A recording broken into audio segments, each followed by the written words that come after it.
Israel और मिस्र की सेना के बीच गोलीबारी हुई है और इस दौरान मिस्र के एक सैनिक की मौत हो गई है। यह घटना पश्चिम एशिया में बहुत बड़ा तनाव पैदा कर सकती है, क्योंकि अब इजराइल को एक और फ्रंट खुलने का पूरा डर सता रहा है। आखिर ऐसे हालात क्यों पैदा हुए, इसकी 3 बहुत गंभीर वजह बताई जा रही है। क्या है वो वजह, देखिए इस स्पेशल रिपोर्ट में।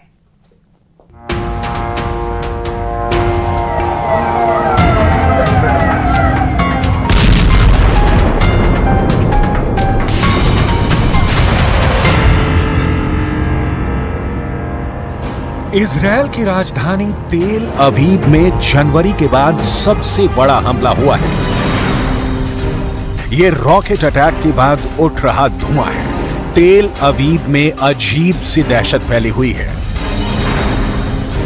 गाजा से कत्यूशा रॉकेट फायर करके हमास ने साबित कर दिया है कि वो खत्म नहीं हुआ है। गाजा के रॉकेट मेन सुरंगों के अंदर और सुरंगों के बाहर एक बार फिर लैस हो चुके हैं। हमास की रॉकेट फोर्स लगातार एक्टिव है। इजरायल में लगातार सायरन बज रहे हैं। गाजा में हमास की फायरिंग पावर में कोई कमी नहीं आई है। हमास के इस हमले के बाद इजरायल ने रफा कैंप में कोहराम मचा दिया। तेल अवीव पर हमले के बाद इजरायल के हेलीकॉप्टरों ने रफा पर हेल फायर मिसाइलों की बारिश कर दी। करीब 40 लोगों के मरने की खबर है। रात भर रफा का ये राहत कैंप जलता रहा, लाशें निकाली जाती रहीं। ये सिलसिला सुबह भी जारी रहा। रफा दक्षिण गाजा में वो जगह है जहां करीब 12 से 15 लाख लोग मौजूद हैं, क्योंकि इजरायल ने पूरा उत्तरी और मध्य गाजा खाली करा लिया है।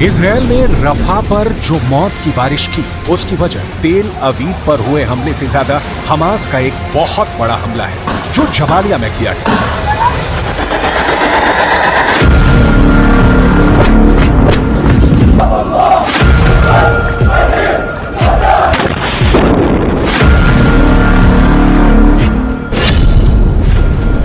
मारे इजरायली सैनिक, हमास का खूनी हमला। जरा इस वीडियो को देखिए। हमास के लड़ाके एक सुरंग से इजरायली सैनिक को घसीट कर बाहर की तरफ ले जा रहे हैं। हमास ने अपने इस वीडियो में दावा किया है कि हमने सुरंग युद्ध में इजरायली सैनिकों को न सिर्फ जान से मार डाला है, बल्कि कई इजरायली सैनिकों को बंधक बना लिया है। उनके हथियार भी जब्त कर लिए हैं। ये वीडियो उत्तरी गाजा के जबालिया कैंप का बताया जा रहा है। हम आपको एक एनिमेशन के जरिए बताते हैं कि आखिर हमास ने इजरायली सैनिकों को इतनी आसानी से कैसे मार डाला, क्योंकि इजरायली सैनिकों के पास न सिर्फ घातक हथियार और हाई टेक्नोलॉजी मौजूद थी, बल्कि मरकाबा टैंक और फुल बैकअप पीछे से मौजूद था। हमास के दर्जन भर लड़ाकों ने सबसे पहले जानबूझकर सुरंग में अपनी लोकेशन इजरायली सैनिकों को दिखा दी। जैसे इजरायली सैनिकों को लगा कि सुरंग के अंदर दर्जनों हमास के लड़ाके छिपे हैं, वो तुरंत घातक हथियारों के साथ सुरंग में घुस गए। सुरंग में इजरायली सेना की स्पेशल यूनिट के कमांडो घुसे थे। जैसे ही हमास का पीछा करते हुए इजरायली सैनिक सुरंग में घुसे, तभी सुरंग में हमास ने जोरदार धमाके कर दिए और उन पर गोलियों की बौछार कर दी। हमास ने दावा किया है कि उसने इजरायल के कई सैनिकों को सुरंग में मार डाला है और इजरायल की स्पेशल फोर्स के कमांडोज को बंधक बना लिया है। अल कसम ब्रिगेड्स के प्रवक्ता अबू ओबैदा ने कहा, हमारे लड़ाकों ने इजरायली सेना को लालच देकर एक सुरंग के अंदर हमला करवाया और फिर इजरायली सैनिकों को मार डाला।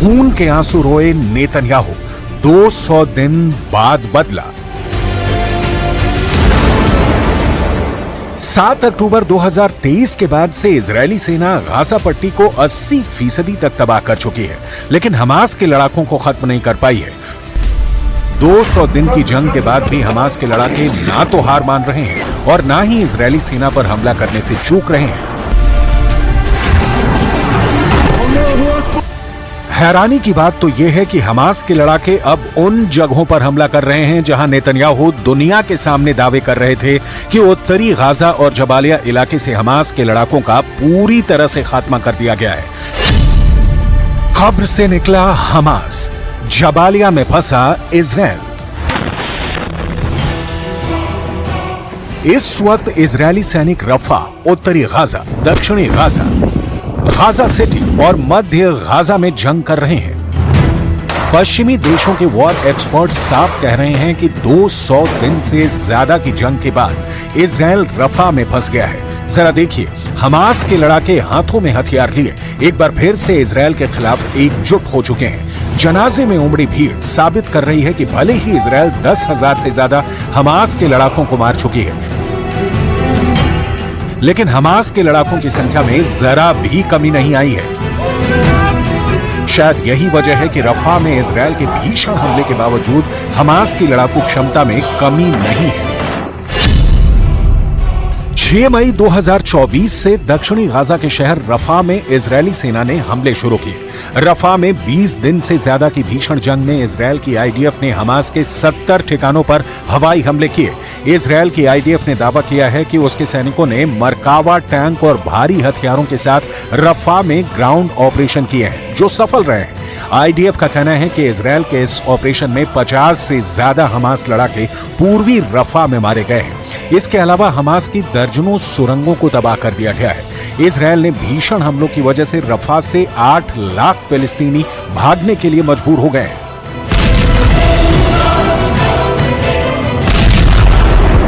इजराइल को डराने वाली बहुत बड़ी खबर आई है। अमेरिका से ये बात पक्की हो चुकी है कि हमास के आगे इजराइल फेल हो गया है और अगर उसे गाजा में हमास को खत्म करना है तो अगले 3 साल तक उसे इसी तरह बमबारी करनी पड़ेगी और इस बात ने नेतन्याहू को बुरी तरह फंसा दिया है। देखिए रिपोर्ट।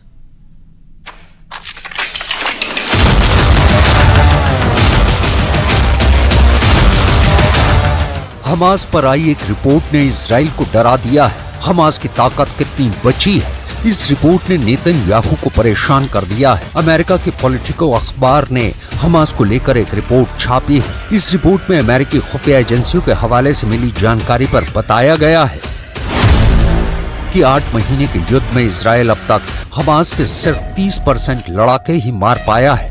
यानी रिपोर्ट में पहली बड़ी खबर यह है कि 70% हमास अभी भी बाकी है।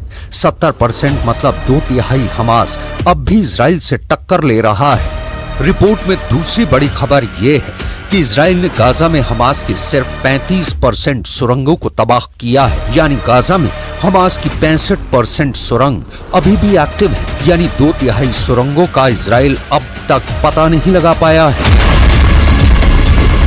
इस खबर से इजराइल में ऐसा पॉलिटिकल तहलका मचा है कि सब बेन्यामिन नेतन्याहू से पूछ रहे हैं कि क्या इजराइल हमास के खिलाफ युद्ध हार रहा है। नेतन्याहू बहुत बेचैन है, नेतन्याहू बहुत टेंशन में है, क्योंकि रिपोर्ट के साथ अब हमास के नए नए खतरनाक वीडियो भी वायरल हो रहे हैं।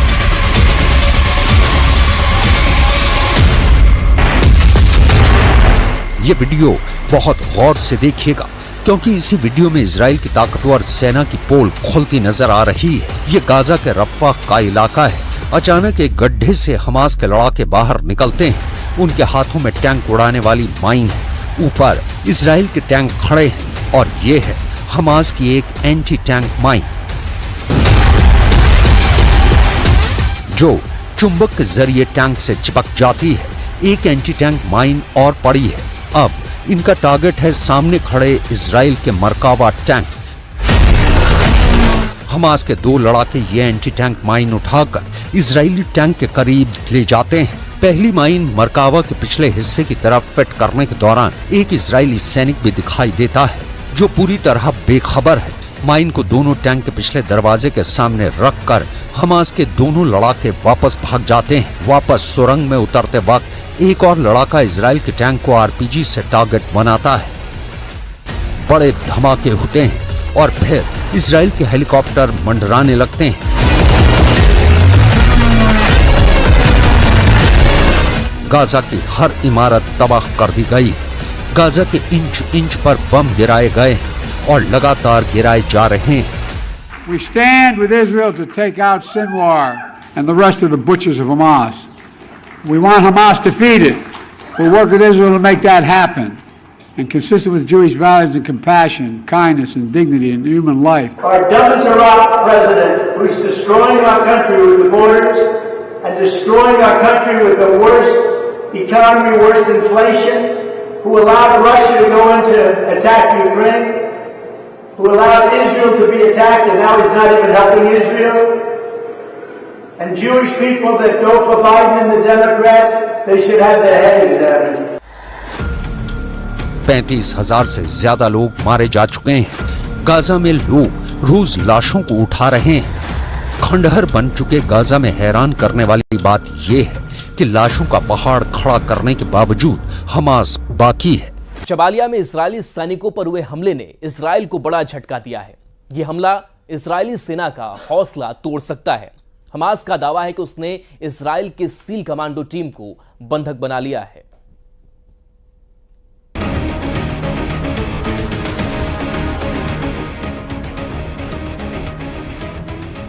इन तस्वीरों ने इजराइल में तूफान ला दिया है।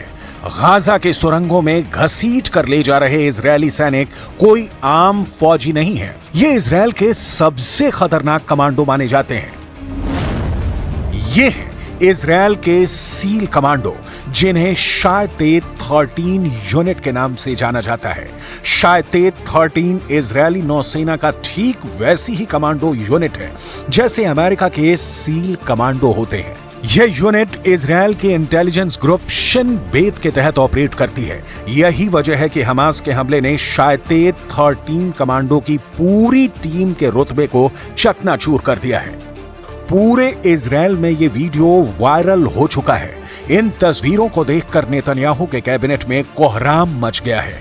जिस फोर्स को इजराइल की सबसे एलीट कमांडो यूनिट माना जाता था, उस पर हमास ने पॉइंट ब्लैंक रेंज से हमला किया है। शायतेत 13 यूनिट पर हुए इस हमले में कितने कमांडो मारे गए, कितने कमांडो बंधक बने, इस पर पूरे इजराइल में खामोशी छाई हुई है। गाजा के शायतेत 13 का मारा जाना नेतन्याहू के लिए बहुत बड़ा सदमा है। हमास का दावा है कि उसने कई इजरायली कमांडो को बंधक बना लिया है। अब जबालिया में हमास और शायतेत 13 के बीच हुए इस एनकाउंटर की पुष्टि कैसे हो रही है, इसे बहुत गौर से समझिएगा, क्योंकि इजराइल इस बात को मानने के लिए तैयार नहीं कि उसके सैनिक गाजा में हुई लड़ाई के दौरान बंधक बना लिए गए हैं। हमास ने जो तस्वीरें जारी की हैं, उसके कमांडोज के कपड़ों और हथियारों में कई ऐसी चीजें हैं जो इस बात की तरफ इशारा करती हैं कि इस एनकाउंटर में शायतेत 13 यूनिट शामिल थी। इसमें है चेक गणराज्य की बनी हुई स्कॉर्पियन ईओ राइफल, जो सिर्फ इजराइल की शायतेत 13 कमांडो यूनिट इस्तेमाल करती है। स्कॉर्पियन ईवो राइफल में आगे लगा है साइलेंसर। इसका इस्तेमाल भी इजराइल की सील कमांडो यूनिट यानी शायतेत 13 ही करती है। शायतेत 13 इजराइल की खुफिया एजेंसी शिन बेत के तहत आती है और शिन बेत की रिपोर्टिंग इजराइल के प्रधानमंत्री यानी बेंजामिन नेतन्याहू को है। यानी अगर गाजा के जबालिया में शायतेत 13 को हमास ने घेर कर मारा है, तो समझ लीजिए कि पूरे इजराइल और खासकर उनके कैबिनेट में सबसे बड़े टारगेट पर बेंजामिन नेतन्याहू ही होंगे। इजराइल की खुफिया एजेंसी 3 हिस्सों में बटी है। पहली है शिन बेत, जो इजराइल की आंतरिक सुरक्षा देखती है, खुफिया जानकारी जुटाती है, ऑपरेशन करती है। दूसरी है अमान, जिसे मिलिट्री इंटेलिजेंस कहा जाता है, और तीसरी है मोसाद, जो विदेशों में इजराइल के खुफिया ऑपरेशन को अंजाम देती है। गाजा में युद्ध के दौरान फौज और खुफिया एजेंसियों पर पूरे कंट्रोल के लिए उसकी कामयाबी और उसकी नाकामी दोनों को लेकर इस वक्त नेतन्याहू कैबिनेट में बहुत बड़ी जंग चल रही है। एक तरफ गाजा की सड़कें नेतन्याहू के धमाके से दहल रही हैं, दूसरी तरफ इजरायल की सड़कों पर ऐसा हाहाकार मचा हुआ है कि नेतन्याहू की सत्ता डोल रही है। एक तरफ इजरायल गाजा पर लगातार बम गिरा रहा है, तो दूसरी तरफ तेल अवीव की सड़कें नेतन्याहू के खिलाफ नारों से गूंज रही हैं। हमास के कब्जे में अब भी करीब 125 बंधक हैं और हमास उनको तब तक नहीं छोड़ेगा जब तक इजरायल की तरफ से सीज फायर नहीं होता है। यही वजह है कि युद्ध का मिसमैनेजमेंट अब प्रधानमंत्री और रक्षा मंत्री के बीच सबसे बड़ी दरार बन चुका है। इजरायल के प्रधानमंत्री बेंजामिन नेतन्याहू और रक्षा मंत्री योआव गैलेंट लगातार एक दूसरे से टकरा रहे हैं। पब्लिक के गुस्से का साइड इफेक्ट वॉर कैबिनेट में पहुंच गया है। इस प्रदर्शन और इस हंगामे के बीच इजरायल में सत्ता के गलियारों और बंद कमरों के बीच कुछ ऐसा हो रहा है जिसे दुनिया के सामने आने से रोका जा रहा है, लेकिन इजरायल की मीडिया ने पर्दाफाश कर दिया है। इजरायल की मीडिया का दावा है कि इजरायल के वॉर कैबिनेट में बड़ा झगड़ा हो चुका है। जेरूसलम पोस्ट में जो खबर छपी है उससे लगता है कि प्रधानमंत्री बेंजामिन नेतन्याहू और रक्षा मंत्री योआव गैलेंट के बीच हो गई तू मैं। टाइम्स ऑफ इजरायल में यह खबर छपी है कि मिलिट्री चीफ ने कहा है कि नेतन्याहू के पास गाजा को लेकर कोई नीति नहीं है। नेतन्याहू पब्लिक से लेकर अपने वॉर कैबिनेट तक घिर चुके हैं। कमांडर से लेकर मंत्री बता रहे हैं कि नेतन्याहू ब्लंडर कर रहे हैं। ये बात साफ कर दें कि इजरायल के प्रधानमंत्री बेंजामिन नेतन्याहू और रक्षा मंत्री योआव गैलेंट एक दूसरे के कड़े विरोधी माने जाते हैं, लेकिन गाजा में युद्ध को लेकर दोनों करीब आए। हालांकि अब दोनों की दुश्मनी सतह पर आ चुकी है। एक बड़ी मीटिंग में नेतन्याहू थे, रक्षा मंत्री गैलेंट थे और साथ में इजरायल की सिक्योरिटी एजेंसी शिन बेत के चीफ रोनेन बार भी थे। इजरायल की मीडिया का दावा है कि रोनेन बार ने कहा, हमारी रक्षा मंत्री से बात हुई, इस दौरान सभी मोर्चों पर गहराई से चर्चा हुई। नेतन्याहू ने तभी शिन बेत के चीफ रोनेन बार को रोका। वो बोले, क्या आपने ऐसी जरूरी चर्चा रक्षा मंत्री से ही कर ली? इस बार शिन बेत के चीफ रोनेन बार ने कहा, हाँ, इसमें सवाल किस बात का है? तब नेतन्याहू ने कहा, जितना मुझे याद है शिन बेत और मोसाद ये दोनों प्रधानमंत्री के तहत आते हैं। ये बात रक्षा मंत्री योआव गैलेंट को अखर गई। गैलेंट ने नेतन्याहू से फौरन पूछा कि आप रक्षा मंत्री को युद्ध पर जरूरी बात करने से रोक रहे हैं, इस मामले में आप क्या करेंगे अगर रक्षा मंत्री का इसमें दखल नहीं होगा? इस पर नेतन्याहू ने कहा, युद्ध को लेकर जो चर्चा होगी वो यहीं मेरे साथ होगी। रक्षा मंत्री योआव गैलेंट फिर भड़के और लगा कि अब वो गाजा पर बमबारी को लेकर नेतन्याहू से आर पार करने के मूड में है। रक्षा मंत्री ने प्रधानमंत्री की बात पर एतराज जताते हुए कहा, जब भी आप युद्ध को लेकर चर्चा करते हैं, हम मीटिंग में पूरी तैयारी से आते हैं। इस तैयारी के लिए भी मुझे अफसरों से बात करनी होती है। दिक्कत यह है कि आप इस तरह की मीटिंग नहीं करते हैं। अब यहीं पर नेतन्याहू का चेहरा देखने लायक था, क्योंकि एक कैबिनेट मिनिस्टर उन्हें उनकी कमियां बता रहा था और वो कुछ नहीं कर पाए। जब से जबालिया में इजरायली सैनिकों को बंधक बनाए जाने की खबर फैली है, लेबनान में जश्न मनाया जा रहा है। ये लेबनान की राजधानी बेरूत है और यहाँ लोग फिलिस्तीन का झंडा लेकर जुलूस निकाल रहे हैं। अब सवाल है कि इजरायल की पब्लिक क्या करेगी? क्या गाजा में युद्ध को लेकर इजरायल के प्रधानमंत्री और रक्षा मंत्री की लड़ाई सड़क पर पहुंच जाएगी या पहुंच चुकी है?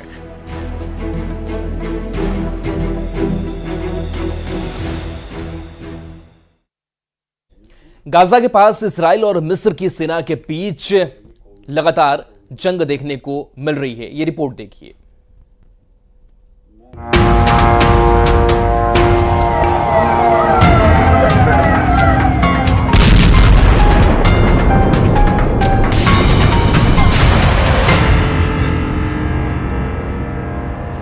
इजरायल की राजधानी तेल अवीव में जनवरी के बाद सबसे बड़ा हमला हुआ है। ये रॉकेट अटैक के बाद उठ रहा धुआं है। तेल अवीव में अजीब सी दहशत फैली हुई है। गाजा से कत्यूशा रॉकेट फायर करके हमास ने साबित कर दिया है कि वो खत्म नहीं हुआ है। गाजा के रॉकेट मेन सुरंगों के अंदर और सुरंगों के बाहर एक बार फिर लैस हो चुके हैं। हमास की रॉकेट फोर्स लगातार एक्टिव है। इजरायल में लगातार सायरन बज रहे हैं। गाजा में हमास की फायरिंग पावर में कोई कमी नहीं आई है। हमास के इस हमले के बाद इजरायल ने रफा कैंप में कोहराम मचा दिया। तेल अवीव पर हमले के बाद इजरायल के हेलीकॉप्टरों ने रफा पर हेल फायर मिसाइलों की बारिश कर दी। करीब 40 लोगों के मरने की खबर है। रात भर रफा का ये राहत कैंप जलता रहा, लाशें निकाली जाती रहीं। ये सिलसिला सुबह भी जारी रहा। रफा दक्षिण गाजा में वो जगह है जहां करीब 12 से 15 लाख लोग मौजूद हैं, क्योंकि इजरायल ने पूरा उत्तरी और मध्य गाजा खाली करा लिया है।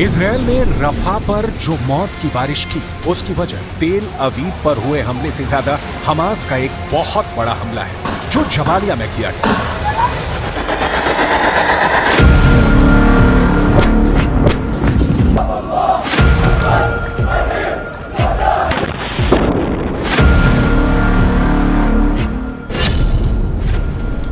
मारे इजरायली सैनिक, हमास का खूनी हमला। जरा इस वीडियो को देखिए। हमास के लड़ाके एक सुरंग से इजरायली सैनिक को घसीटकर बाहर की तरफ ले जा रहे हैं। हमास ने अपने इस वीडियो में दावा किया है कि हमने सुरंग युद्ध में इजरायली सैनिकों को न सिर्फ जान से मार डाला है, बल्कि कई इजरायली सैनिकों को बंधक बना लिया है। उनके हथियार भी जब्त कर लिए हैं। ये वीडियो उत्तरी गाजा के जबालिया कैंप का बताया जा रहा है। हम आपको एक एनिमेशन के जरिए बताते हैं कि आखिर हमास ने इजरायली सैनिकों को इतनी आसानी से कैसे मार डाला, क्योंकि इजरायली सैनिकों के पास न सिर्फ घातक हथियार और हाई टेक्नोलॉजी मौजूद थी, बल्कि मरकाबा टैंक और फुल बैकअप पीछे से मौजूद था। हमास के दर्जन भर लड़ाकों ने सबसे पहले जानबूझकर सुरंग में अपनी लोकेशन इजरायली सैनिकों को दिखा दी। जैसे इजरायली सैनिकों को लगा कि सुरंग के अंदर दर्जनों हमास के लड़ाके छिपे हैं, वो तुरंत घातक हथियारों के साथ सुरंग में घुस गए। सुरंग में इजरायली सेना की स्पेशल यूनिट के कमांडो घुसे थे। जैसे ही हमास का पीछा करते हुए इजरायली सैनिक सुरंग में घुसे, तभी सुरंग में हमास ने जोरदार धमाके कर दिए और उन पर गोलियों की बौछार कर दी। हमास ने दावा किया है कि उसने इजरायल के कई सैनिकों को सुरंग में मार डाला है और इजरायल की स्पेशल फोर्स के कमांडोज को बंधक बना लिया है। अल कसम ब्रिगेड्स के प्रवक्ता अबू उबैदा ने कहा, हमारे लड़ाकों ने इजरायली सेना को लालच देकर एक सुरंग के अंदर हमला करवाया और फिर इजरायली सैनिकों को मार डाला।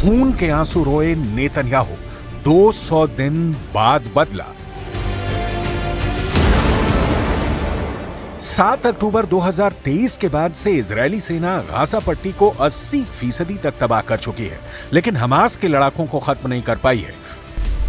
200 दिन की जंग के बाद भी हमास के लड़ाके ना तो हार मान रहे हैं और ना ही इजरायली सेना पर हमला करने से चूक रहे हैं। हैरानी की बात तो यह है कि हमास के लड़ाके अब उन जगहों पर हमला कर रहे हैं जहां नेतन्याहू दुनिया के सामने दावे कर रहे थे कि उत्तरी गाजा और जबालिया इलाके से हमास के लड़ाकों का पूरी तरह से खात्मा कर दिया गया है। कब्र से निकला हमास, जबालिया में फंसा इजरायल। इस वक्त इजरायली सैनिक रफा, उत्तरी गाजा, दक्षिणी गाजा, गाजा सिटी और मध्य गाजा में जंग कर रहे हैं। पश्चिमी देशों के वॉर एक्सपर्ट्स साफ कह रहे हैं कि 200 दिन से ज्यादा की जंग के बाद इजरायल रफा में फंस गया है, जरा देखिए, हमास के लड़ाके हाथों में हथियार लिए एक बार फिर से इजराइल के खिलाफ एकजुट हो चुके हैं। जनाजे में उमड़ी भीड़ साबित कर रही है कि भले ही इजराइल 10,000 से ज्यादा हमास के लड़ाकों को मार चुकी है, लेकिन हमास के लड़ाकों की संख्या में जरा भी कमी नहीं आई है। शायद यही वजह है कि रफा में इजराइल के भीषण हमले के बावजूद हमास की लड़ाकू क्षमता में कमी नहीं है। 6 मई 2024 से दक्षिणी गाजा के शहर रफा में इजरायली सेना ने हमले शुरू किए। रफा में 20 दिन से ज्यादा की भीषण जंग में इजरायल की आईडीएफ ने हमास के 70 ठिकानों पर हवाई हमले किए। इजरायल की आईडीएफ ने दावा किया है कि उसके सैनिकों ने मरकावा टैंक और भारी हथियारों के साथ रफा में ग्राउंड ऑपरेशन किए हैं, जो सफल रहे हैं। आईडीएफ का कहना है कि इजरायल के इस ऑपरेशन में 50 से ज्यादा हमास लड़ाके पूर्वी रफा में मारे गए हैं। इसके अलावा हमास की दर्जनों सुरंगों को तबाह कर दिया गया है। इजरायल ने भीषण हमलों की वजह से रफा से 8 लाख फिलिस्तीनी भागने के लिए मजबूर हो गए हैं। 200 दिन से ज्यादा की जंग ऐसा पहली बार हुआ है कि इजरायली सैनिकों को घेरकर हमास ने मारा है। सबसे हैरान करने वाली बात यह है कि हमास ने सुरंग में पहले इजरायली सैनिकों को घुसने दिया, फिर सुरंग को ही धमाके से उड़ा दिया, जिसमें कई इजरायली सैनिक मारे गए हैं। देखिए रिपोर्ट।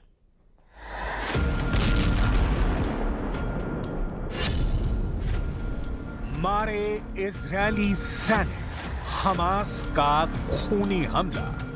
हमास का ये वीडियो दिल दहला देने वाला है। 200 दिन की जंग के बाद एक बार फिर से इजरायली सैनिकों पर हमास ने बेहद खूनी और घातक हमला किया है।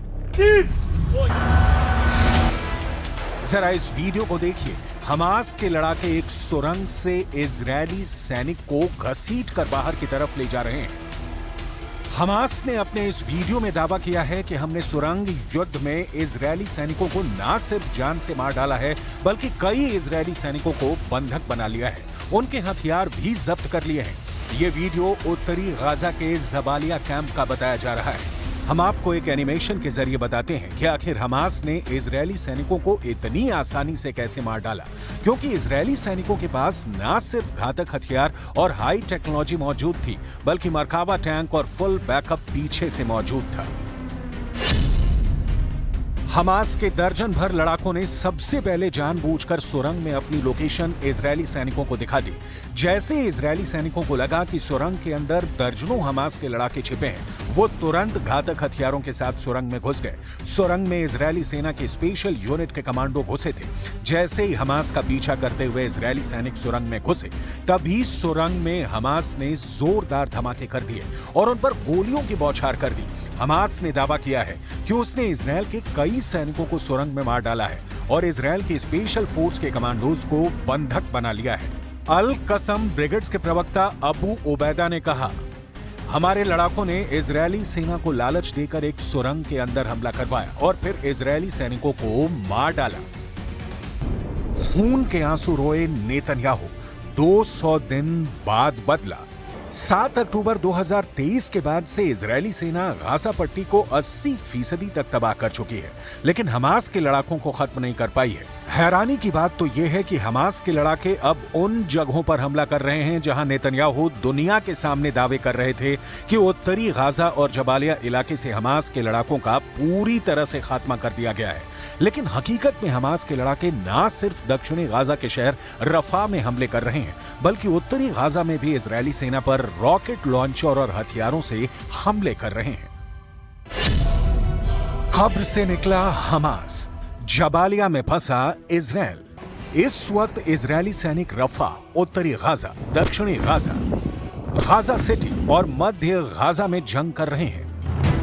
पश्चिमी देशों के वॉर एक्सपर्ट साफ कह रहे हैं कि 200 दिन से ज्यादा की जंग के बाद इजरायल रफा में फंस गया है। जरा देखिए, हमास के लड़ाके हाथों में हथियार लिए एक बार फिर से इजरायल के खिलाफ एकजुट हो चुके हैं। जनाजे में उमड़ी भीड़ साबित कर रही है कि भले ही इजरायल 10,000 से ज्यादा हमास के लड़ाकों को मार चुकी है, लेकिन हमास के लड़ाकों की संख्या में जरा भी कमी नहीं आई है। 6 मई 2024 से दक्षिणी गाजा के शहर रफा में इजरायली सेना ने हमले शुरू किए। रफा में 20 दिन से ज्यादा की भीषण जंग में इजरायल की आईडीएफ ने हमास के 70 ठिकानों पर हवाई हमले किए। इजरायल की आईडीएफ ने दावा किया है कि उसके सैनिकों ने मरकावा टैंक और भारी हथियारों के साथ रफा में ग्राउंड ऑपरेशन किए हैं, जो सफल रहे हैं। आईडीएफ का कहना है कि इजरायल के इस ऑपरेशन में 50 से ज्यादा हमास लड़ाके पूर्वी रफा में मारे गए हैं। इसके अलावा हमास की दर्जनों सुरंगों को तबाह कर दिया गया है।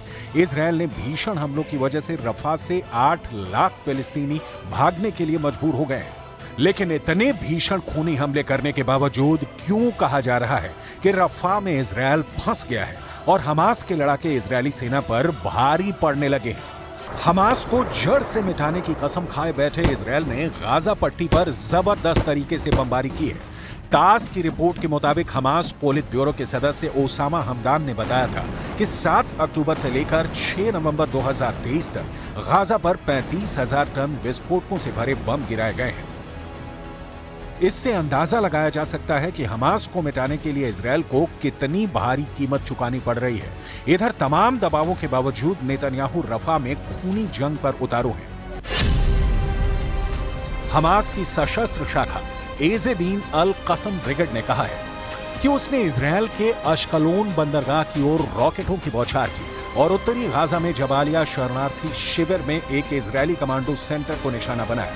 हमास का दावा है कि इजरायल के सबसे घातक मरकावा टैंक को तबाह कर रहा है। उनके दर्जनों सैनिकों को हफ्ते भर में मार चुका है। हमास के ये दावे साबित करते हैं कि हमास रफा में इजरायली सेना को अपने जाल में फंसा चुका है। हमास के दावे के मुताबिक इजरायल की तरफ से गिराए गए बम परमाणु बमों से होने वाले नुकसान से भी ज्यादा है। यूरोमेड मॉनिटर की रिपोर्ट के मुताबिक हमदान की बात सच भी साबित होती हुई नजर आ रही है, क्योंकि हिरोशिमा पर गिराए गए परमाणु बम से हुआ नुकसान 15,000 टन विस्फोटकों के बराबर होने वाली तबाही के समान था। ऐसे में गाजा पट्टी पर गिराए गए विस्फोटक परमाणु बम से भी 2 गुना ज्यादा शक्तिशाली हैं। गाजा पट्टी की कुल आबादी 23 लाख है, जिसमें से 10 लाख के करीब अकेले इसकी राजधानी गाजा सिटी में रहते थे। गाजा सिटी पट्टी के उत्तरी हिस्से में मौजूद है, जहां इजरायल ने सबसे ज्यादा बमबारी की थी। इधर प्रधानमंत्री नेतन्याहू ने रफा में ऑपरेशन नकबा जैसी जंग शुरू कर रखी है, जिसकी वजह से 15 लाख फिलिस्तीनी रफा से भागने को मजबूर हो रहे हैं। गाजा युद्ध अब उस दौर में पहुंच चुका है जहां लाशें गिनना भी मुश्किल हो गया है। लेकिन अब सवाल उठता है, आखिर 200 दिन की जंग के बाद भी हमास इजरायली सैनिकों को मारने और बंधक बनाने का दावा कैसे कर रहा है? कहीं ऐसा तो नहीं कि इजरायल को गाजा जंग बहुत भारी पड़ रही है?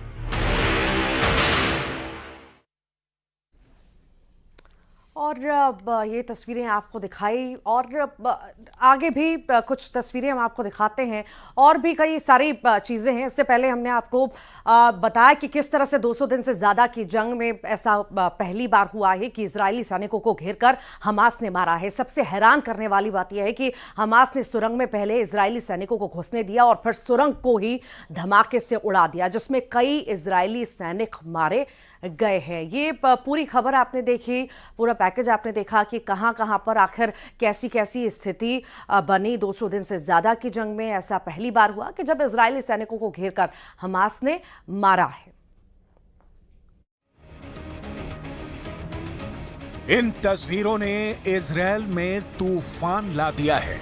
गाजा के सुरंगों में घसीट कर ले जा रहे इजरायली सैनिक कोई आम फौजी नहीं है। ये इजरायल के सबसे खतरनाक कमांडो माने जाते हैं। ये इजरायल के सील कमांडो, जिन्हें शायतेत 13 यूनिट के नाम से जाना जाता है। शायतेत 13 इजरायली नौसेना का ठीक वैसी ही कमांडो यूनिट है जैसे अमेरिका के सील कमांडो होते हैं। यह यूनिट इजरायल के इंटेलिजेंस ग्रुप शिन बेत के तहत ऑपरेट करती है।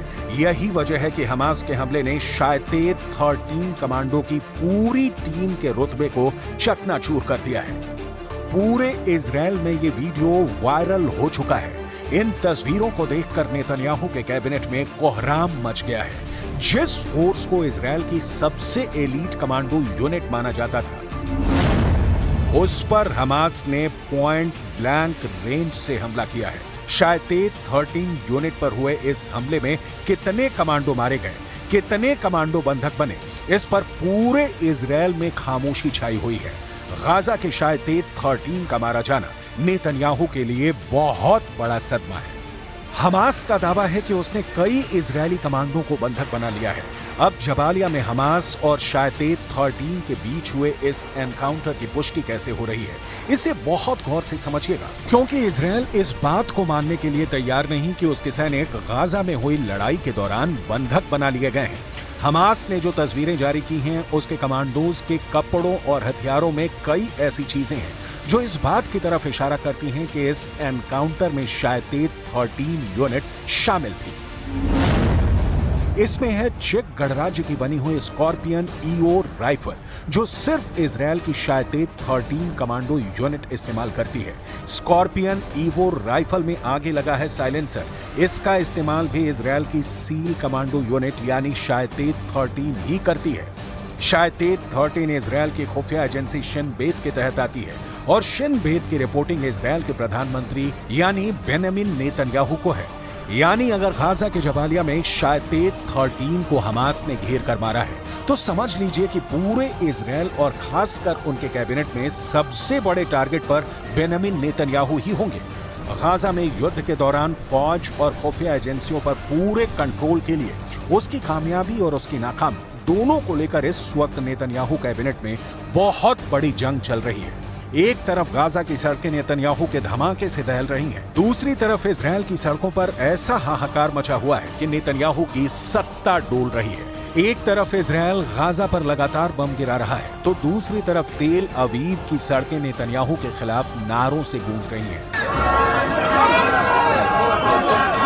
गाजा का युद्ध अब ऐसे लेवल पर पहुंच गया है जब हमास से ज्यादा इजराइल की पब्लिक डरी हुई है। नेतन्याहू इन प्रदर्शन कर रहे लोगों के बीच विलन बन चुके हैं, क्योंकि हमास तो सीज फायर के लिए तैयार है, लेकिन इजराइल बमबारी रोकने के लिए राजी नहीं। पब्लिक के गुस्से का साइड इफेक्ट वॉर कैबिनेट में पहुंच गया है। इस प्रदर्शन और इस हंगामे के बीच इजराइल में सत्ता के गलियारों और बंद कमरों के बीच कुछ ऐसा हो रहा है जिसे दुनिया के सामने आने से रोका जा रहा है, लेकिन इजराइल की मीडिया ने पर्दाफाश कर दिया है। इजराइल की मीडिया का दावा है कि इजराइल के वॉर कैबिनेट में बड़ा झगड़ा हो चुका है। जेरूसलम पोस्ट में जो खबर छपी है, उससे लगता है कि प्रधानमंत्री बेंजामिन नेतन्याहू और रक्षा मंत्री योआव गैलेंट के बीच हो गई तू मैं। टाइम्स ऑफ इजराइल में यह खबर छपी है कि मिलिट्री चीफ ने कहा है कि नेतन्याहू के पास गाजा को लेकर कोई नीति नहीं है। नेतन्याहू पब्लिक से लेकर अपने वॉर कैबिनेट तक घिर चुके हैं। कमांडर से लेकर मंत्री बता रहे हैं कि नेतन्याहू ब्लंडर कर रहे हैं। ये बात साफ कर दें कि इजराइल के प्रधानमंत्री बेंजामिन नेतन्याहू और रक्षा मंत्री योआव गैलेंट एक दूसरे के कड़े विरोधी माने जाते हैं, लेकिन गाजा में युद्ध को लेकर दोनों करीब आए। हालांकि अब दोनों की दुश्मनी सतह पर आ चुकी है। जब से जबालिया में इजरायली सैनिकों को बंधक बनाए जाने की खबर फैली है, लेबनान में जश्न मनाया जा रहा है।